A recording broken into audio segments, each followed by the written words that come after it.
నేను ప్రేమించు వారిని అందరినీ గద్దించి శిక్షించుచున్నాను. ఏమయ్యా, ప్రేమించే వాళ్ళకి నొప్పి తగలకుండా చూసుకుంటారు కానీ గద్దించి శిక్షించడం ఏమిటాయా?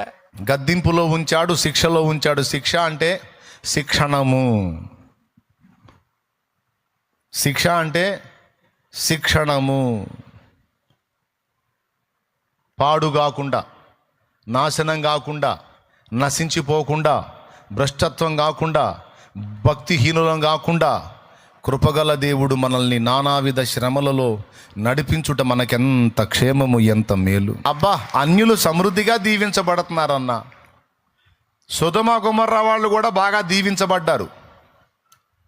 నోవా దినములలో కూడా జనులు తినుచు, త్రాగుచు, కొనుచు, అమ్ముచు, నాటుచు, కోయిచు, పెళ్లికి ఇచ్చుకొనుచు, పెళ్లి చేసుకొనుచు సూపర్గా ఉన్నారు. మరి వాళ్ళని బట్టి కూడా మెచ్చుకుందామా? ఒక్క దెబ్బలో పోయారు మొత్తం. కానీ నోవా నవ్వుల పాలయ్యాడు. తన ధనాన్ని రక్షణ ఓడ కొరకు సిద్ధపరచుకోవడానికి పెట్టేసుకున్నాడు. నోవా సమాజంలో తృణీకరించబడ్డాడు. కానీ మిగిలిన వాళ్ళు బాగున్నారు. కానీ ఒక్క దినమందే మొత్తం నశించిపోయారు. బాగా గుర్తుపెట్టుకోండి, ఒకని కలిమి విస్తరించుట వాని జీవమునకు మూలము కాదని యేసయ్య చెప్పాడు. ఎంతమంది గుర్తుంది? ఏమయ్యా, బైబిల్ చదువుతున్నారా? ఒకని కలిమి విస్తరించుట వాని జీవమునకు మూలము కాదన్నాడు. అరే రే రే రే, దేవుడి దగ్గరికి వచ్చి మోకాళ్ళు లేస్తే చాలు, ప్రభువా ఖచ్చితంగా ప్రార్థన ముగించేలోపు ఒక్క ముక్కైనా సరే సమృద్ధి దయచేయి ప్రభువా, సమృద్ధి దయచేయి, కరువు అన్నది లేకుండా చేయి ప్రభువా, ఆర్థికపరమైన ఆశీర్వాదం దయచేయి ప్రభు అని అడగకుండా లెగుస్తావు.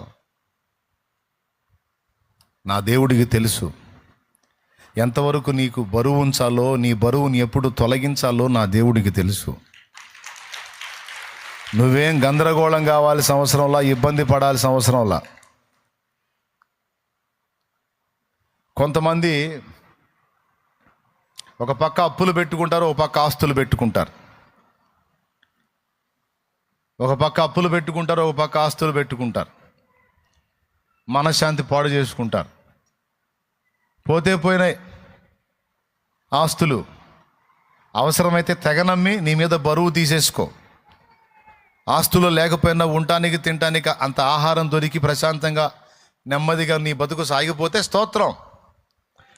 అలా కాకుండా నీవు సమృద్ధి చేత నింపబడి తినుచు, త్రాగుచు, కొనుచు, అమ్ముచు అన్న మెట్టికి వెళ్ళిపోయావంటే చివరికి వాళ్ళ అంతస్తులోకి వెళ్ళిపోతావు. దేవుని ఉగ్రతకు పాత్రమవుతావు. దేవుడు తన పరిశుద్ధులను ఆయన బ్యాలెన్స్ చేసుకుంటాడు. మళ్ళీ చెప్తున్నా, దేవుడు తన పరిశుద్ధులను ఆయన బ్యాలెన్స్ చేసుకుంటాడు. ఆ బ్యాలెన్స్లో భాగంగానే లోకమంతా భోగాలలో మునిగిన మనల్ని అయితే శ్రమ కొలిమిలో ఉంచుతాడు. ఏంటి అని పాయింట్అవుట్ చేయకూడదు దేవుణ్ణి. నీ తండ్రి చేయు శిక్షను తృణీకరింపవద్దు అన్నాడు. నాకే ఎందుకు ఇలా, లోకమంతా బాగుంది, నాకే ఎందుకు ఈ బాధలు, నాకే ఎందుకు ఈ సమస్యలు, నాకే ఎందుకు ఈ శోధనలు, నాకే ఎందుకు ఈ అప్పులు, నాకే ఎందుకు ఈ అవమానాలంటే నీకే రక్షణ కార్యం జరిగింది. నీవే నిత్య జీవమునకు నిర్ణయించబడ్డావు. నీవే జీవగ్రంథంలో పేరు సంపాదించుకున్నావు. నీవే దేవుని రాజ్య వారసురాలివయ్యావు. నీవు, నీ కుటుంబం రక్షణ మార్గంలో ఉంది. అందుకే నిన్ను దేవుడు ప్రత్యేకంగా ట్రీట్ చేస్తున్నాడు. వద్దంటే వదిలేయి, పో, కలిసిపో లోకంలో. నీకు కూడా భోగాలు వస్తాయి, పోదు కానీ పెందలాడి. వద్దా? అట్లయితే నా తండ్రి చేతి కింద ఆయన శిక్షణలో క్రమముగా ఎదుగు, భద్రముగా ఉంటావు. వాడు ఉపయోగించే తంత్రాలలో ఒక తంత్రం ఏంటంటే నిన్ను మత్తిలా చేయటం. మత్తిలా చేయటం అంటే ఏంటో తెలుసా? నీకు సమృద్ధి వచ్చిందనుకో, ఒత్తిళ్ళు తగ్గినాయి అనుకో, ఆటోమేటిక్గా ప్రార్థన పట్ల ఆసక్తి తగ్గిపోయింది. ఎందుకంటే మన ప్రార్థనా జీవితం అంతా కూడా సమస్యలతో లింక్ అయి ఉంటుంది. అది మన దరిద్రం. సమస్యలు తీవ్రంగా ఉంటే ప్రార్థన కట్టలు తెంచుకుంటుంది. కన్నీటి ప్రార్థన, భారం. సమస్యలు తక్కువగా ఉన్నాయి అనుకో, ప్రార్థన చేసే అవసరం ఏముంది? ఇలాగా సమస్యలకి ప్రార్థనకి లింక్ పెట్టుకొని కూర్చున్నందున వాడేసే మంత్రం ఏందో తెలుసా? సమస్యలు సాల్వ్ అయ్యేటట్టుగా వాడు ప్లాన్ చేశాడంటే చాలు, సమస్యలు పోతే అమ్మాయి కూర్చుంటుంది కదలకుంటే, ప్రార్థన లేదు, దాన్ని బొందాలు లేదు అనుకున్నాడంటే వేస్తాడు, ఆ పని చేస్తాడు. ఏం లేదు, 4 మెతుకులు రాల్చాడంటే అవుట్. కడుపు నిండిందంటే ప్రార్థన ఎగ్గొడతాం. అరే, మా ఫ్యామిలీలో నేను చూశానండి, నా కుటుంబంలో నేను చూస్తున్నాను, ఇప్పుడు కూడా చూస్తున్నాను. బాగా తట్టెడప్పులు అయినప్పుడు, ఊపిరి సలపనటువంటి పరిస్థితుల్లో ఉన్నప్పుడు ఎవరినన్నా కలిసి మోకాళ్ళ మీదే కనపడ్డారు. బాగా భక్తిగా ప్రార్థన, ఎవరికి వాళ్ళు పర్సనల్ ప్రేయర్, ప్రభా ఈ పరిస్థితుల్లోంచి బయటే తండ్రి అని. శ్రమలు తీరిపోయినాయి, సమస్యలు పోయినాయి, ఏంది బాధలు తక్కువ అయిపోయినాయి, ఏంది ఇప్పుడు ఏదన్నా ప్రెజర్ ఉంటే గింటే నాకు ఉంటుంది, మిగిలిన వాళ్ళకి లేదు. కాబట్టి ఇప్పుడు వాళ్ళు, నేను స్టార్టింగ్లో చూసినంత ప్రార్థన అనుభవంలో అయితే ఇప్పుడు నాకు కనపడట్లా. సభాముఖంగా చెబుతున్నా. ఎందుకు వీళ్ళు ఇట్లా తయారయ్యారు? ప్రార్థనా జీవితంలో అంతకుముందున్న ఫోర్స్ ఇప్పుడు ఎందుకు లేదు అంటే, వీళ్ళ ప్రార్థనా జీవితం నాటి సమస్యలను ఆధారం చేసుకొని ఉన్నందున, సమస్యలు ఉన్నప్పుడు మండింది వాళ్ళ ప్రార్థనా జీవితం, సమస్యలు పోయిన తరువాత ఎండింది. ప్రార్థన విషయంలో అంత తీవ్రత లేదు, ప్రార్థన విషయంలో తీవ్రత కోల్పోయారు.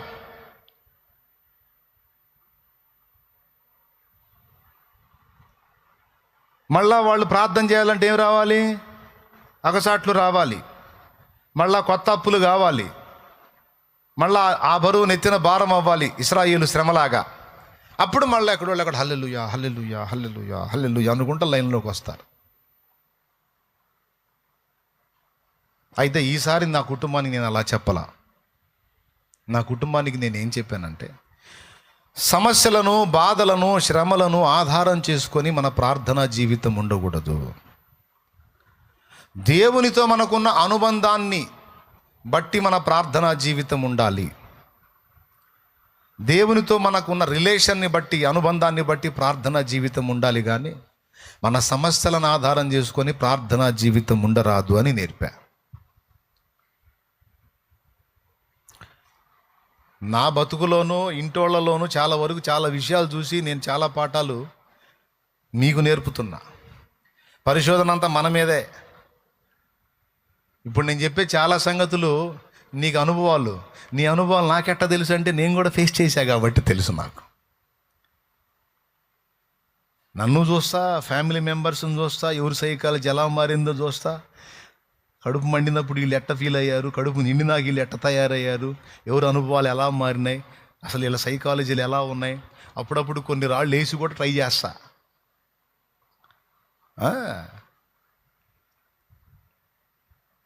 నిరంతర పరిశోధకుణ్ణి. దేవునికి స్తోత్రం, హల్లెలూయా. నేను ఈరోజు చెప్పిన ఈ సందేశం చాలా కీలకమైంది. దీన్ని కోల్పోయారంటే దారిద్ర్యపు రేఖకు దిగుకి వెళ్ళిపోతారు, ఆధ్యాత్మిక దరిద్రులు అవుతారు. జాగ్రత్త, పోగొట్టుకోవద్దు. దయచేసి హృదయాల్లోకి తీసుకోండి.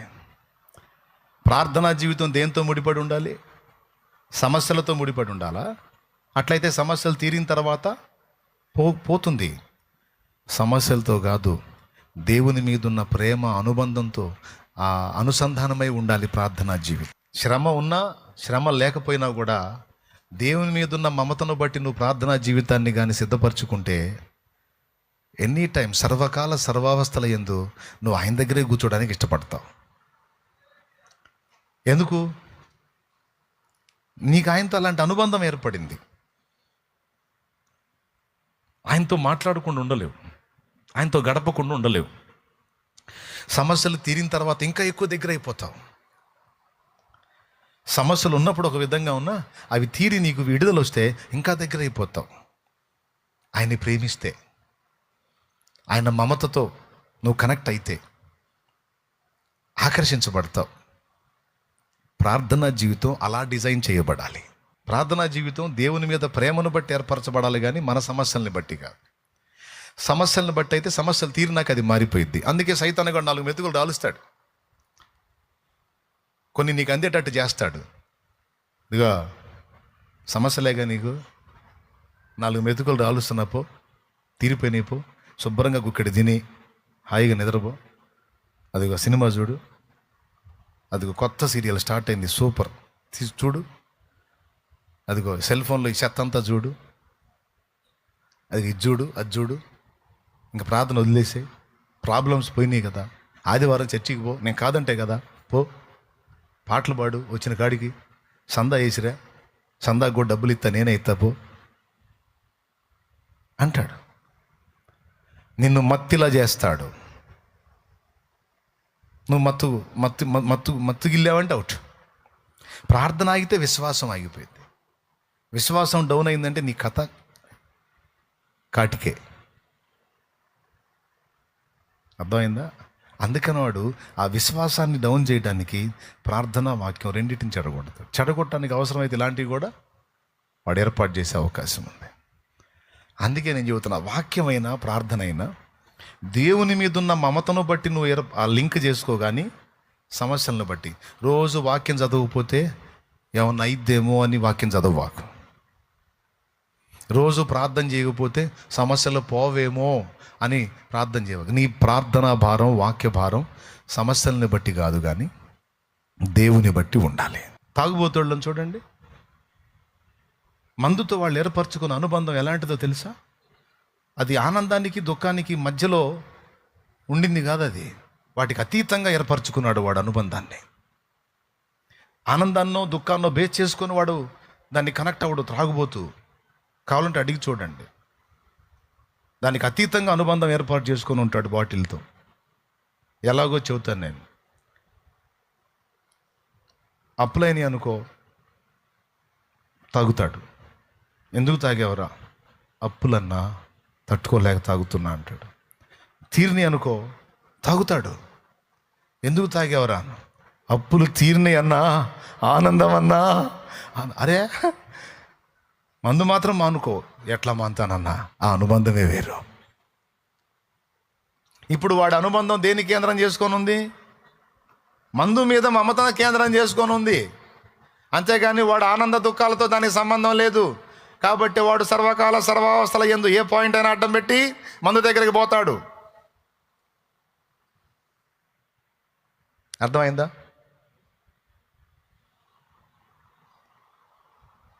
సమాజంలో ఎవరైనా సచ్చారనుకో, తాగుతాడు. ఎందుకు తాగేవరా అంటే వాడు సచ్చాడు, తాగాను అంటాడు. ఎవరు సాగుపోయినా తాగుతాడు. ఎందుకు తాగుతున్నారంటే నా సమాజం చల్లగా ఉంది, ఆనందం పట్టగలేక తాగుతున్నా అంటాడు. మొత్తానికి మందు దగ్గర పోకుండా మాత్రం వాడు మానుకోలేడు.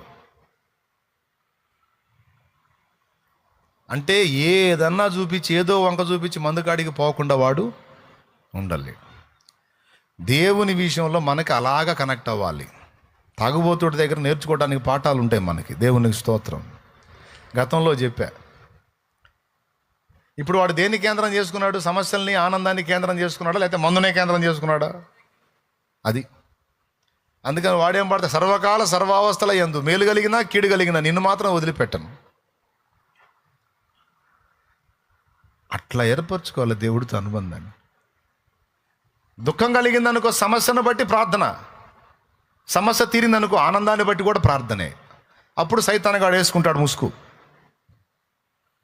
ఈ మనిషిని ఏం గదిలిచ్చినా సరిపోయి ముందు మోకాళ్ళు వేస్తుంది. ఈ మనిషి జోలికి పోవటం వేస్ట్ అనుకోవాలి వాడు. నేను నా ఇంటి వారు దేవుణ్ణి అట్టి విధముగానే ప్రేమించాలని ఆశిస్తున్నా. నా ఇంటి వారు కూడా అలా ప్రేమించాలి.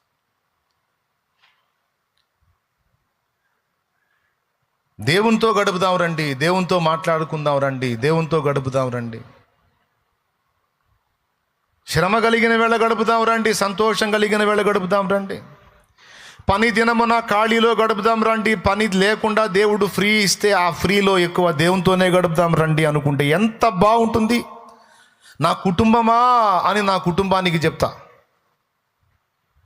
ఈరోజు సంఘం అనే నా కుటుంబానికి కూడా అదే చెప్తున్నా. బిడ్డలారా రండి, నాన్నతో గడుపుదాం రండి, నాన్నతో సహవాసం చేద్దాం రండి, నాన్నతో టైం స్పెండ్ చేద్దాం రండి, నాన్న మాటలు విందాం రండి, నాన్న గురించి ధ్యానిద్దాం రండి, నాన్న గురించి ప్రార్థిద్దాం రండి, పాడుదాం రండి, నాన్నతో మాట్లాడుకుందాం రండి. నేను చెప్పిన విధంగా కానీ మీరు భక్తి జీవితాన్ని సిద్ధపరచుకుంటే మీరు మెళకువగా ఉన్నట్టే. నేను నమ్ముతున్నా మీకు అర్థమైందని క్లియర్గా. మీకు ఆ విధంగా సిద్ధపడతారని నేను నమ్ముతున్నాను. నా హృదయం ఎంత అభిలషిస్తుందో అలా వెళ్ళాలని, నా మనసు ఎంత ఉవ్విళ్ళూరుతుందో అలా వెళ్ళాలని, సమయమందును అసమయమందును, మధ్యరాత్రిలోను తెల్లవారుజామునను ఆయనతో కూర్చోవాలి, ఆయనతో మాట్లాడాలి, ఆయన్ని మహింపరచుకోవాలి. మన బంధము అనుబంధము. భక్తులు అలా డిజైన్ చేసుకున్నారు, తమ భక్తి జీవితాన్ని, ఆత్మీయ జీవితాన్ని అలా అలా రెడీ చేసుకున్నారు. అందుకే విశ్వాసులు పడతా లెగుస్తా మండుతా చల్లారుతా ఉండొచ్చేమో, కానీ దైవజనులు అలా ఉండరు చూడు. వాళ్ళ ప్రార్థనా జీవితం కానీ, వాక్య ధ్యానం కానీ, ఆత్మీయ అనుభవాలు కానీ అలా ఉండవు చూడు. ఆ విషయంలో మెళకువగా ఉంటారు. ఎందుకు? అలా ఏర్పాటు చేసుకున్నారు దేవునితో అనుబంధాన్ని.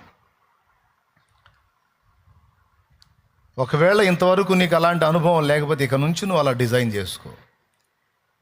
సమస్యను బట్టో సంతోషాన్ని బట్టో కాదు, సర్వకాల సర్వావస్థల యందు ఆయనతో గడపడానికి నీ మనసు ఉవ్విళ్ళూరాలి.